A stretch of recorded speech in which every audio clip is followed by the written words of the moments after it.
Hello everyone! In today's video we're gonna take a look at this Windows 11 device that you saw in some of my videos, but before we begin, a word from our sponsor, PCBWay. Do you need PCBs that can fit into tight spaces, move with your device, or withstand repeated flexing? PCBWay's Flex PCB fabrication service offers high-performance, space-saving solution for your most advanced design. Ultra thin and lightweight, it is perfect for compact and flexible electronics with high reliability. It is built to endure bending, vibration and movement. It is ideal for wearable devices, foldable electronics, medical devices, flexible displays, aerospace and automotive applications.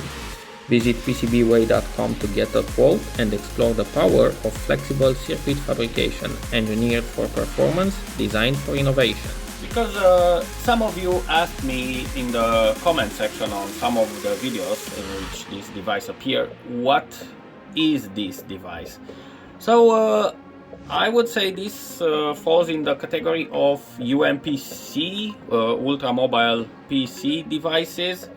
So it's basically a 5-inch or 6-inch display with a lot of ports. So we have here two USB 3, one USB Type-C, but this one is only for power. I will talk more about that. An HDMI port, USB Type-C port, and here on the side we also have two USB 3.0, a micro SD slot, and a headphone jack. Here on the bottom part there is nothing except the speaker out, and on this side again there is nothing. So this device is basically, it's called Gold 2. It's from a Chinese company called Gold.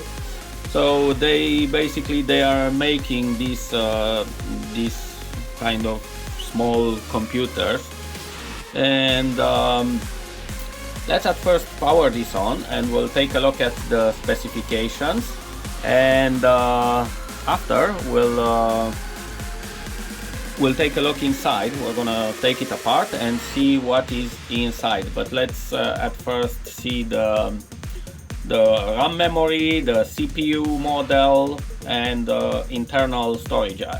It's important to mention that this particular model is a model that has SSD inside. It does not have eMMC, so it's much better than an eMMC device, because it's basically it's user replaceable, unlike an eMMC device which is soldered onto the motherboard. So let's go here. And if we go to system, we should be able to see what this is about. So here we have 16 gigabytes of RAM memory, and the processor is an Intel 5095 CPU, Intel Celeron, running at 2 gigahertz.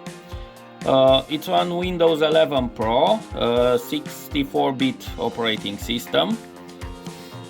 So you can see here the specification, and the SSD. Let's take a look at the memory. So we go here. So the SSD is basically a 512 gigabyte SSD drive. So these are the specifications. One important thing to note, this model does not have a battery. So the only way to use this is with a power adapter. Now what we're going to do in this video, we'll first take apart to see what's inside, and after we're gonna make some batteries in order to make this thing fully portable. Because since this thing has a screen, has basically a touch screen, it doesn't have too much point to use it only when plugged in. So it would be very nice to have this thing portable, so you can take it, for example, if you need to diagnose something. So you don't need to plug in, to have a power cord plugged in all the time. So without further ado, let's take it apart and let's see what's inside.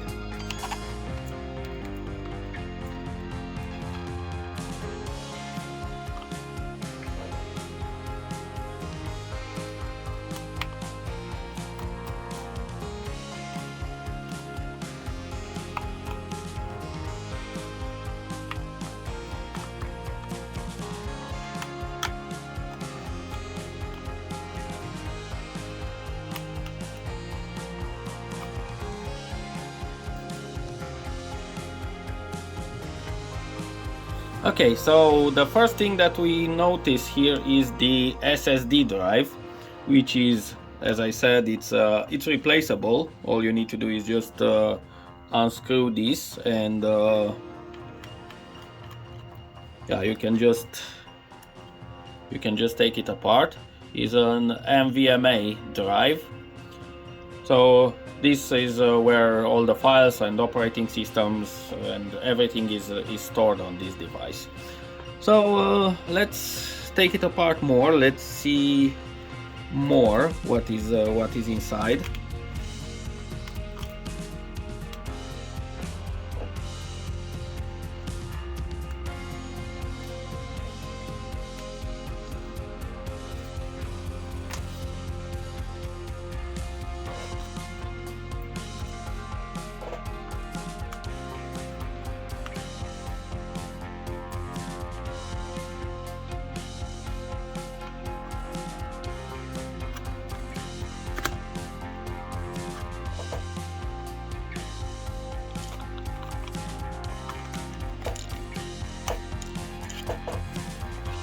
Okay, so here we have this is the main CPU, and it does have a cooler with a fan.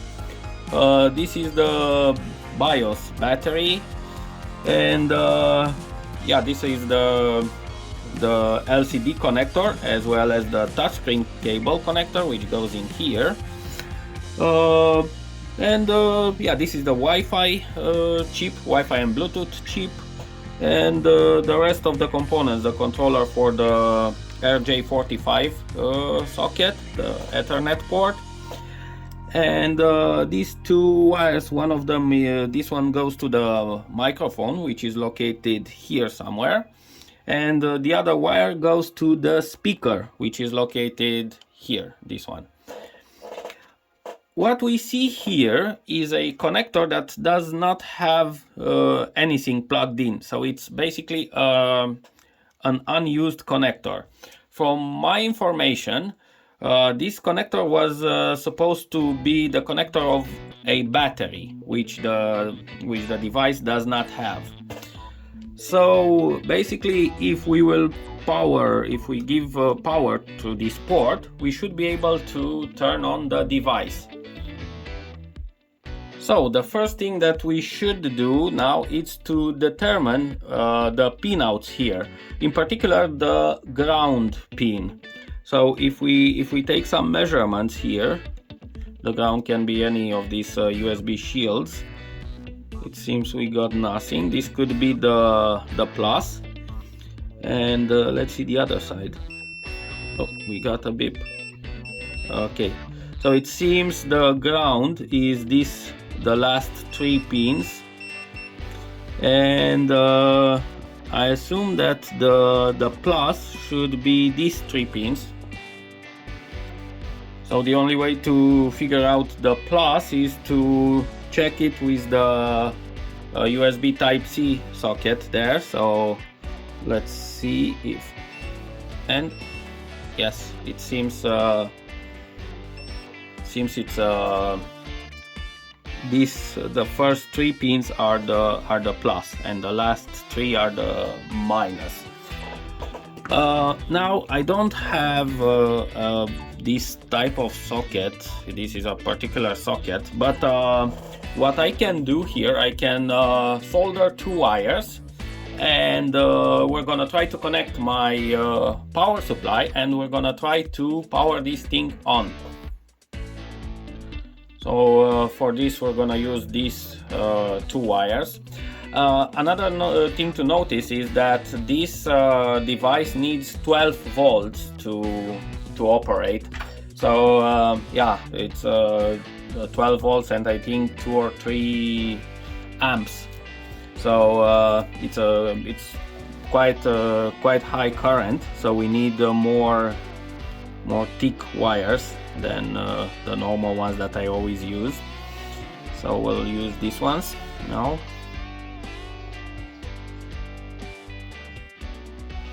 Okay.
something like this. Let's now try to connect the power supply. So we connect the ground first, now the plus. We turn on the power supply and let's see. And we got a blue LED. The fan seems to work and the device is powering on. Okay, let's then put it all back together while keeping these wires on the outside if possible.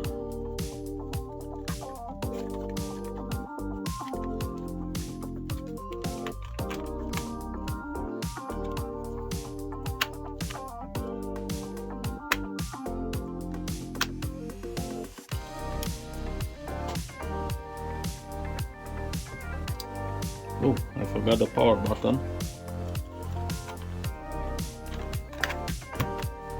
The plastic cover of the power button.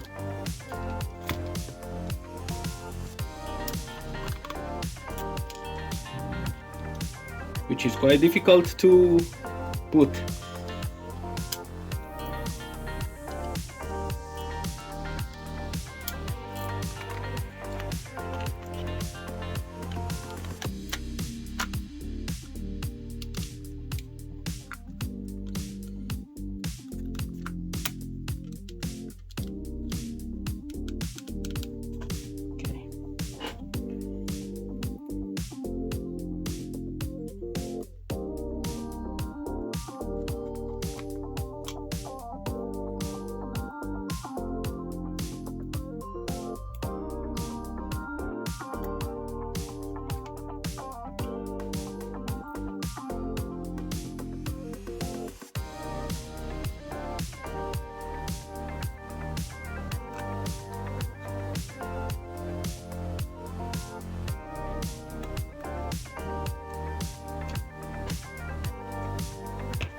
Okay, so now let's take a look at the back cover that we will put here. The back cover seems to have an aluminum metal sheet for heat dissipation, as well as some thermal putty in the area of the CPU, which is here. Now, in order to get this wire to the outside, I think I'll drill a hole somewhere here, and the batteries that I want to use for this are the famous 18650 batteries. The reason why I'm using this is because these batteries are very popular. They're very easy to find. They come in quite high capacities. The voltage of these batteries is 3.8 volts or 3.7. So with three batteries like this connected in series, I can basically get the 12 volts that are needed to power on this device. So let's at first drill a hole here and put the wires outside.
I lost one of the rubber parts that goes here, but it's not important.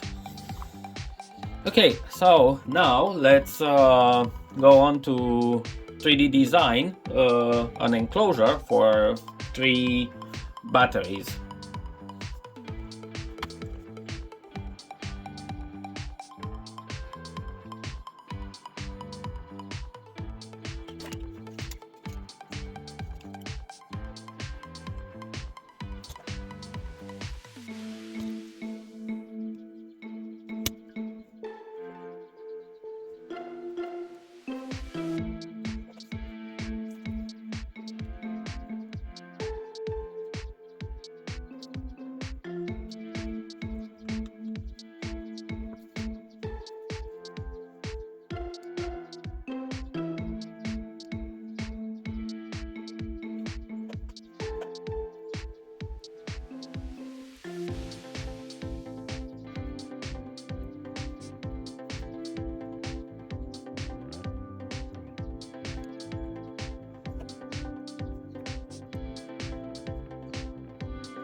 Okay, so is the battery enclosure now finished?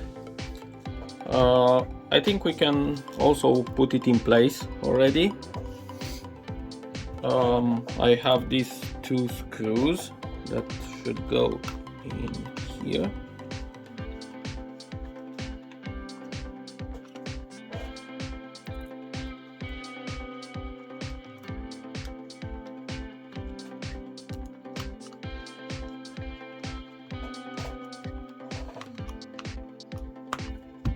It's very strong now. Let's put a battery to see if the size is good. It's really good, and as you can see, I let some space to put some springs, and the springs that I'm going to use are this thing that I've recovered from an old remote control. So we're gonna put this in place. To one like this, another one should go like this, and this one I think will cut, and we're gonna put one part here and the other part there. So let's go ahead and cut this. Okay.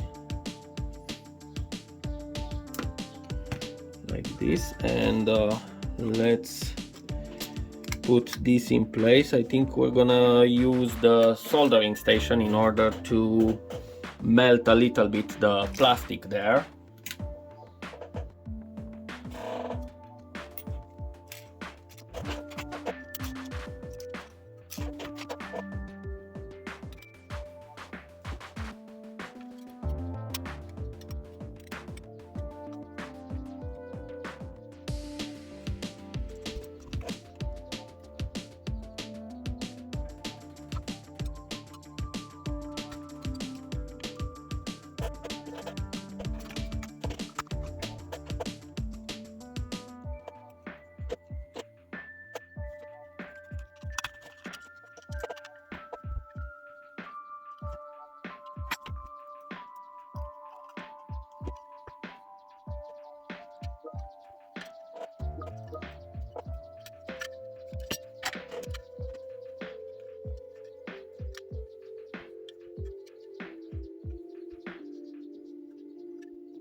Okay, so let's try to put the battery in now.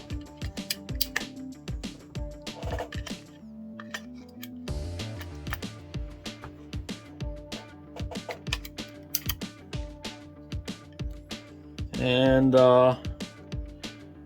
here, if we measure, we should have like 12 volts. So let's measure this and check.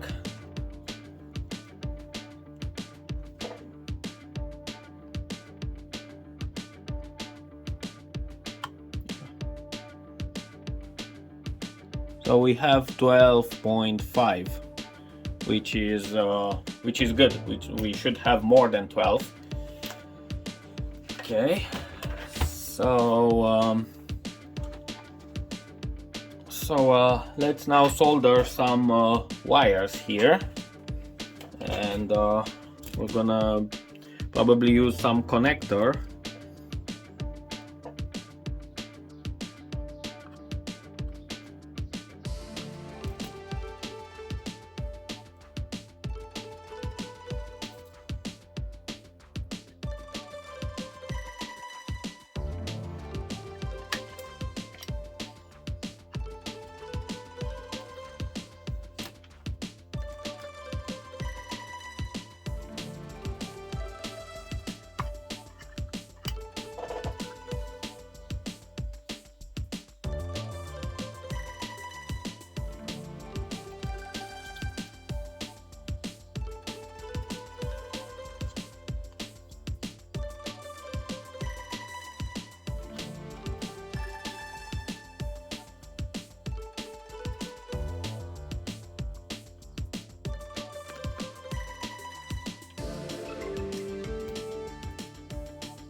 Okay, let's put this back now.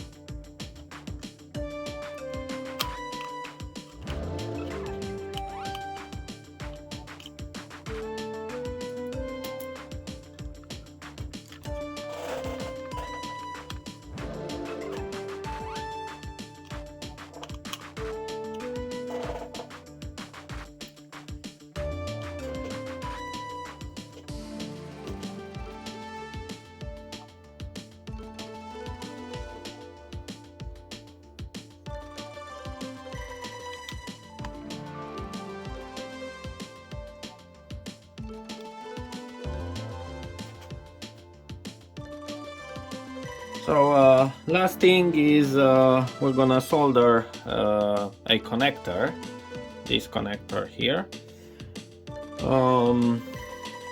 so we can very easily disconnect this when we don't need it, since yeah, it can be used with an external power source.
Okay, so at this point I think we are ready to give it a try.